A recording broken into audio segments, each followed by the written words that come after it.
Out of the various videos currently on my channel, only two are ones which I would say offer criticism of Berserk, those being the Chestnut Puck and Azan videos respectively.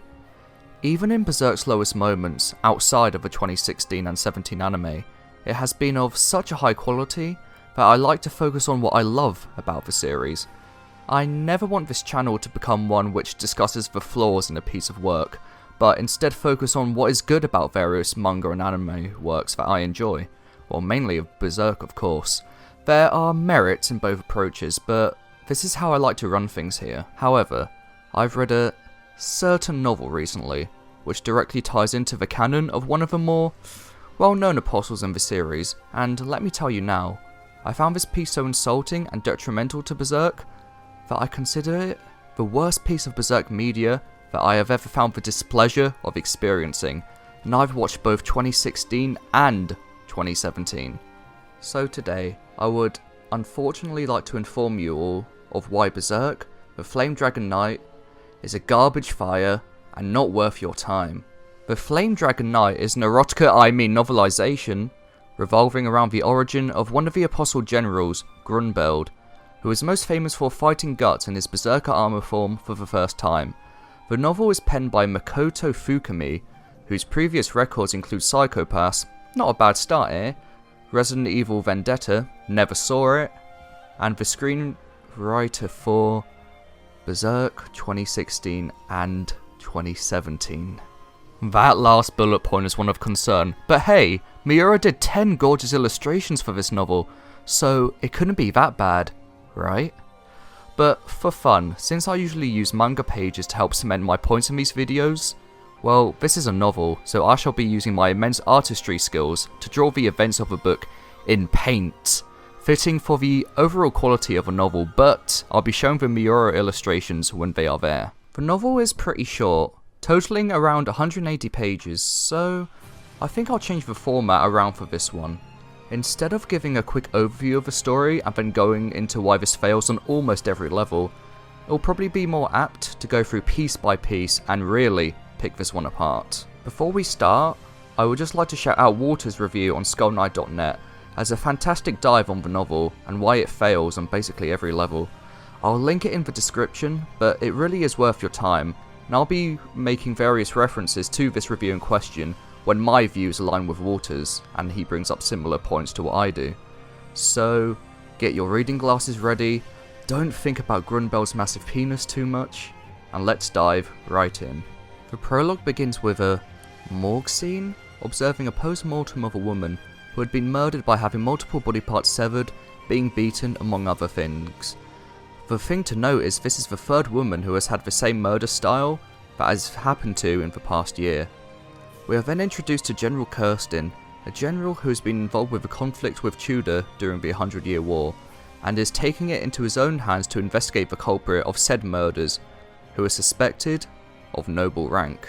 I mean, it's a different setup than what we're used to, but considering that Guts' introduction in the story involved him blowing up the female apostle with his hand cannon, it isn't quite as an exciting entrance into Grunbeld's tale. I wouldn't have minded if this post-mortem scene went anywhere interesting, but spoilers, it doesn't. In fact, this could have been cut entirely and nothing would have really changed. We should have just started with Grunbeld, this just seems unnecessary.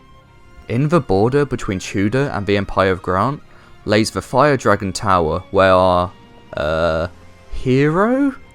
Grunbeld Alkvist, I believe this is the first time we've heard a surname for the human-turned apostle, resides, who defends the lair as it is the only corridor to the Empire of Grant from Tudor invaders. Here's a fun drinking game. Take a shot every time you hear the word Fire Dragon or a variation of dragon. You will end up in the Vortex of Souls yourself if you take up such a challenge. The dragon comparisons are hammered over the head with a metaphorical warhammer in the novel. Whilst it doesn't have the benefit of drawing such comparisons like Miura would through imagery, it is a clumsy way of foreshadowing because it is too literal. It's like Fukami was like, well, Grunbeld becomes an apostle dragon in the future. Better hammer that home, I guess. We then have a 14-year flashback in a Golden Age type fashion to establish Grunbeld's origins before he became the Flame Dragon Knight, and to give a novel credit, well, it's rarely due, the characterization and background of Grunbeld is quite interesting, for around 4 pages. Grunbeld comes from a proud people named as the Northern Ocean Hunters, or the Sea Bear people. This accounts for his huge size and physique, even as a 14-year-old. It's also interesting to see real-world religion and mythology also take form in a different way as a contrast to the Holy See. It makes the Berserk world feel more alive, I guess? Grunbeld and his mother's ideals are directly inspired to that of Norse mythology, and his mother told him if he didn't lead a brave life, he wouldn't be able to get to the whole of the gods when he died, which of course is a direct reference to Valhalla. Grunbeld's young self's origin is pretty run-of-the-mill otherwise. He's always getting into fights with the other villagers because of his appearance. We've heard this kind of story before, and this novel doesn't do anything interesting or new with it. Anyway, one day he got hurt so badly by the villagers, he was mistaken for dead and dumped in a forest, where he encounters Benedict, a young blind girl who is able to see the colour of people's souls. This is quite a commonly used trope in fiction.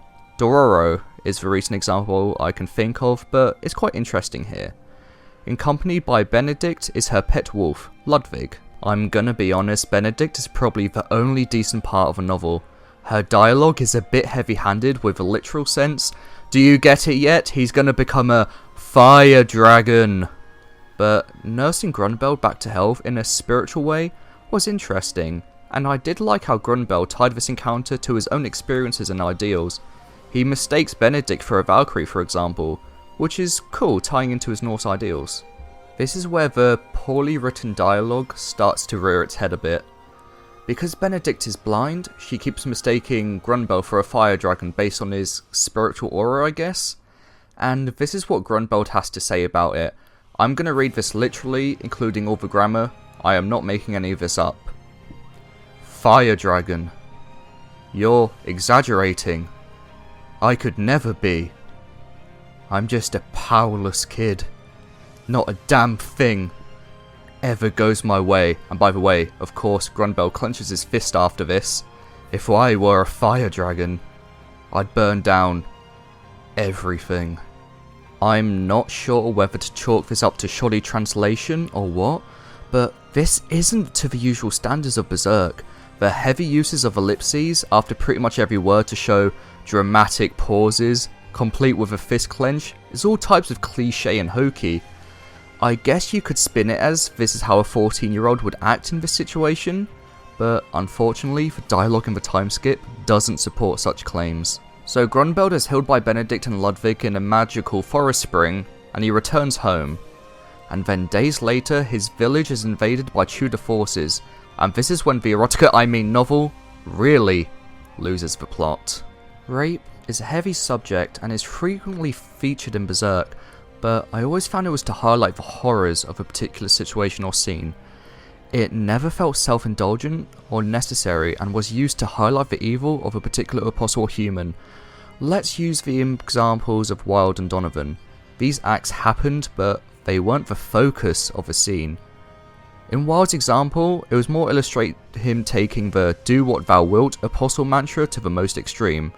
And in Donovan's situation, it was to highlight Guts' tragic childhood and why he hated being touched in early Black Swordsman and Golden Age. The sexual violence in the Grunbeld novel is overly self-indulgent to the point where I have sent many friends excerpts of certain quotes in this book, and they literally thought it was badly written erotica.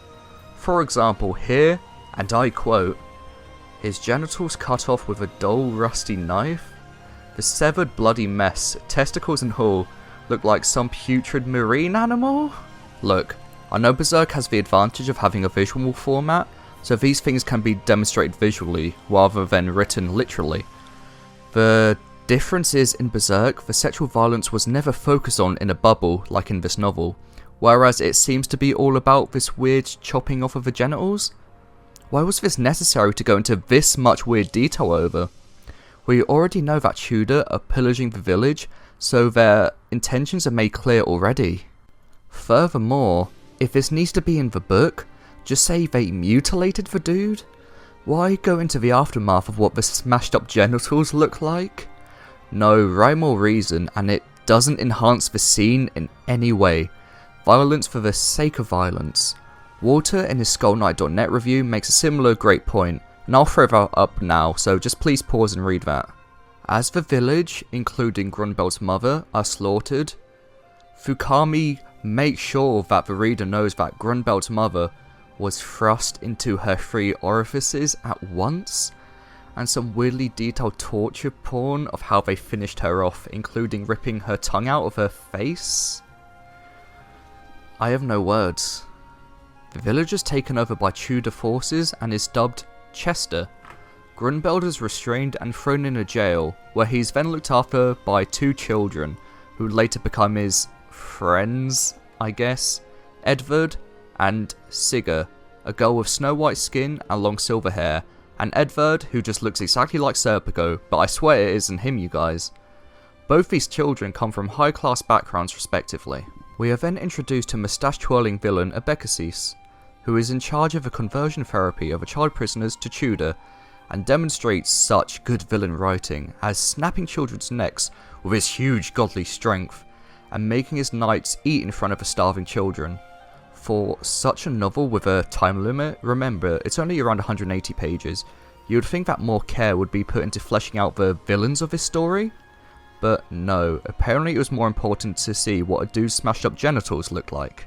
The awful self-indulgent violence rears its ugly head once again in the military trainings, where it is described as a gentle girl was gang raped by Tudor soldiers and left to hang and fed to pigs for not wanting to partake in the training, with Fukami describing, and I quote, "One of them, meaning the pigs, bit into the freshly severed head as it rolled along. Many of the children vomited at the sight of flesh being stripped, bit by bit, from the skull." Apparently the prior actions of the Tudor soldiers and the Abekasis wasn't enough to highlight of the evil they are doing. The weirdly in-depth scene of a little girl being eaten by pigs could have been stripped for, you know, fleshing out the guy who the book is about, maybe? The book attempts to humanize some of the Tudor soldiers merely a page later, with one of the soldiers in a throwaway line claiming, "We don't want to do this kind of thing either," after killing a boy by shooting arrows at him while strapped to a tree, due to the boy being sick and as a result, not being able to partake in military training. Where were any of the scenes prior to this where we are shown that some of the soldiers hate doing this for Tudor? Was it the part where a gentle girl was gang raped and fed to pigs? Or was it the part where Grunbeld's mother was raped from all orifices? We barely get any development for Grunbeld's friends during this flashback, who are Edvard and Sigga respectively.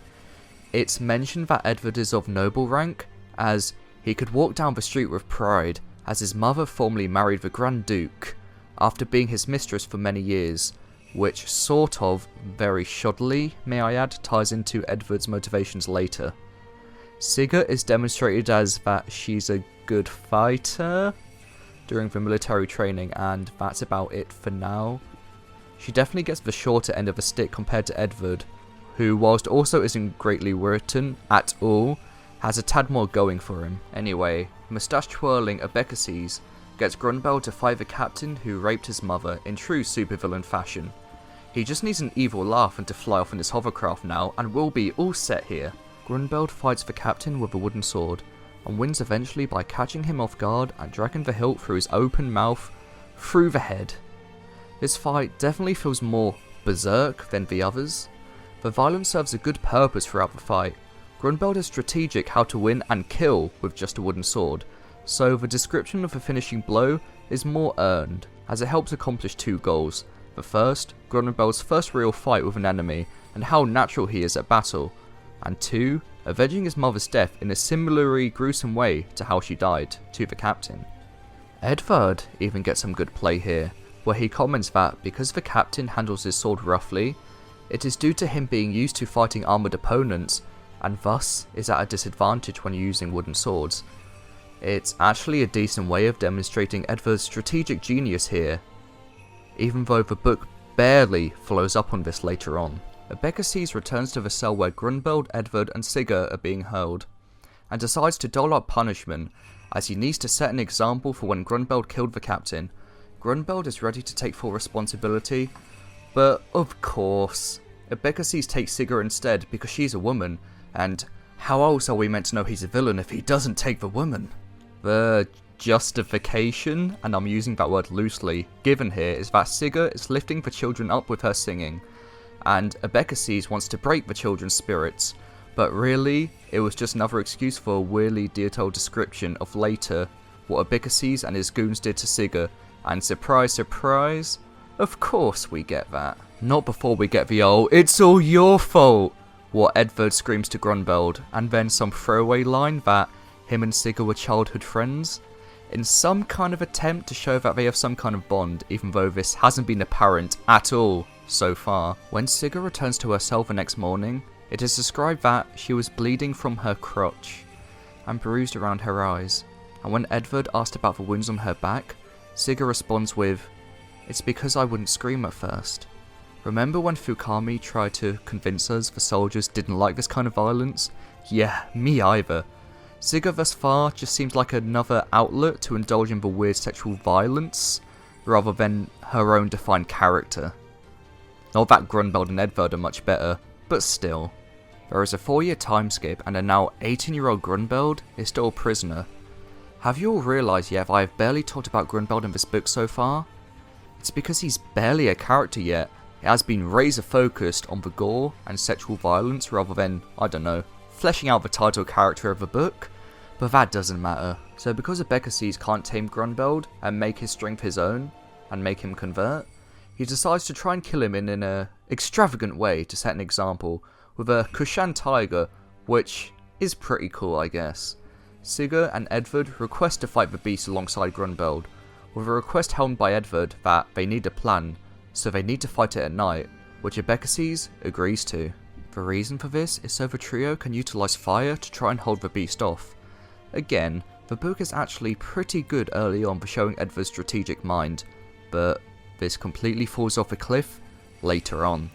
Fukami also tries something similar with what Miura did with the Dragon Slayer, and giving the warhammer Grunbeld uses an origin. Abekassis tosses it in the ring as a cruel joke, as no one, not even Grunbeld, could wield such a 200-pound weapon. Even though this is a different warhammer to what Grunbeld uses in the manga, so what's the point of its origins? Shut up, don't think about it, don't think about it. Whilst Edvard and Sigurd grab the torches from around the ring, Grunbeld uses the torch basket as a weapon against the tiger to start with, until he loses it later on in the fight. This is illustrated with this really good piece by Miura. During the fight, the tiger overpowers Grunbeld, and is about to bite his face off until Edvard jumps in to save him, losing his left eye in the process after the tiger slashed at his face in retaliation. The conclusion of the fight is extremely silly and demonstrates the hokey dialogue present throughout the novel. Grunbeld, in a last-ditch effort, attempts to lift the warhammer, which is stated to weigh over 200 pounds, and whilst being mocked by the various Tudor soldiers saying, "You'll never lift it," and of course, he manages to. That's not what I have a problem with. I mean, whatever, Guts can wield the Dragon Slayer, right? It's this line which reads like a dialogue a 14-year-old would write to sound cool. As Grunbeld is lifting the warhammer to deliver the blow, he screams presumably in his mind, around 3 times, "I'm a dragon!" This screams of cheese, which is fine in any other story, but this was meant to be a serious life or death moment. Imagine in Guts' fight with a Count if he just suddenly screamed, "I am Mr. Berserk," as he finished him off. It feels really out of place and only seems to be there to serve as a cool moment and to hammer home that Grunbeld is a dragon, you guys, did you know that? Yeah, he's going to become a dragon. So Grunbeld kills the tiger with the warhammer, and Abekassis is all out of mustaches to twirl, so he is about to give the order to finish the trio off. At this point in all its cliche glory, the Grant soldiers, led by Kirsten, who we were introduced to in the prologue, takes out the Tudor forces to save the kids, and in the confusion, Abekassis manages to escape. All we were missing was "I'll get you next time, gadget" from Abekassis, and this would have been perfect. To the book's minor credit, it does explain why it took over 4 years for the children to be rescued. Kirsten knew early on about the conversion, but the Grand Duke wouldn't permit it because he's disdainful of his own people, and I bet this Grand Duke won't turn out to be a supervillain too, am I right? However, Kirsten's repeated reports annoyed him enough to where he spared the troops. So Kirsten and his band of merry men saved everyone, yada yada yada. And Grunbeld discovers a baylet amongst the tiger's corpse, in which Sigurd speculates it was in the tiger's stomach, and he keeps it as a memento. It's an interesting way to find a baylet, I'll guess. I'll give Fukami that. Grunbeld is taken by Kirsten to the Fire Dragon lair, and a celebration feast is held 7 days later. Grand Duke Hakon makes his appearance here, and is described as a man with poor physical health due to being poisoned by his sister some years before in an assassination attempt, and then attempted poison again by some nobles some years later. Hakon wasn't popular with his people as he put on public torture for the nobles who tried to poison him. This is the same Grand Duke who's Edward's father, by the way. That will tie into later events, but all we need to know for now is Hakon barely acknowledges Edward as his son, which, oh no, drama. A young priestess then does a dance of offering later on in the celebration, which turns out to be none other than Benedict, who is revealed to be the granddaughter of Kirsten. It is also revealed that Benedict is a medium, much like Sonya is, and as talked about earlier, she can also see the true colour of a soul in people. I actually like the idea of Benedict being a medium a fair bit, as it does some interesting foreshadowing of Griffith and Sonya's own relationship. This is prevalent with this dialogue from Kirsten whilst talking about Benedict. Her power would only see her ostracised in the world of man, but it's very useful in the presence of gods. This is neat because it directly parallels of how Sonya felt isolated until she met Griffith and found that she actually had a place with him. I discussed this more in my Defense of Sonya video, so I won't delve too much into that here. Check that video out more if you're interested. So then Benedict recognises Grunbeld through his dragon aura. Do you get it yet? Dragon aura. He's a dragon. And Sigurd witnesses the exchange and runs out of a temple? Is this a love triangle I'm sensing? Maybe Fukami should have actually spent some time making such a romance believable, considering that Grunbeld and Sigurd have barely interacted in this whole book. Well, to be fair, he's got to leave enough room for mutilated genitals, I guess. Benedict and Grunbeld make their way to the spring in the forest where they first met, and over 500 uses of the word dragon later, they recall an old fairy tale about, you guessed it, a dragon, where a princess became a sacrifice to an evil dragon, but a youth challenged the dragon. The villagers, inspired by this bravery, helped and killed the dragon. The dragon was buried in the ground and become a volcano in the island. Dragon, dragon, dragon, dragon, dragon. Benedict claims that this story is wrong. She can see the spirits of animals, and animal spirits aren't good and evil, they just simply are. So the dragon, who is a king of such animals, would never be wicked for no reason. She saw it as the dragon was living on its own, and the humans offered a sacrifice out of fear. The dragon was kind to the princess, so she accepted at her own volition to live with it. Warriors with desire for prestige wanted to kill the dragon under the pretense of saving the princess. The dragon gets mad, and the rest goes to legend. I guess the point of the story is that Benedict, despite being small and fragile, is the only one who can tame a big beast like Grunbeld, where mostly everyone else fears him. That all it takes is someone treating him with compassion and love in order to tame him and not fear him. This would work if Benedict and Grunbeld actually shared more than one prior scene together. It's hard to accept their relationship where they have only had one interaction up to this point. It's not as bad as Sigurd being jealous, but still. And considering we know Grunbeld becomes an apostle, and, you know, the process involves literally allowing evil to flow with you, Fukami is going to need to do a better job to get me to feel sympathy and like Grunbeld as a character before he becomes an apostle. Anyway, this video length is getting on already, and I've already covered 2 of the 4 chapters in this novel, so join me in the next video where I'll be finishing this train wreck, and don't you worry, it gets way worse from here. Thanks for watching.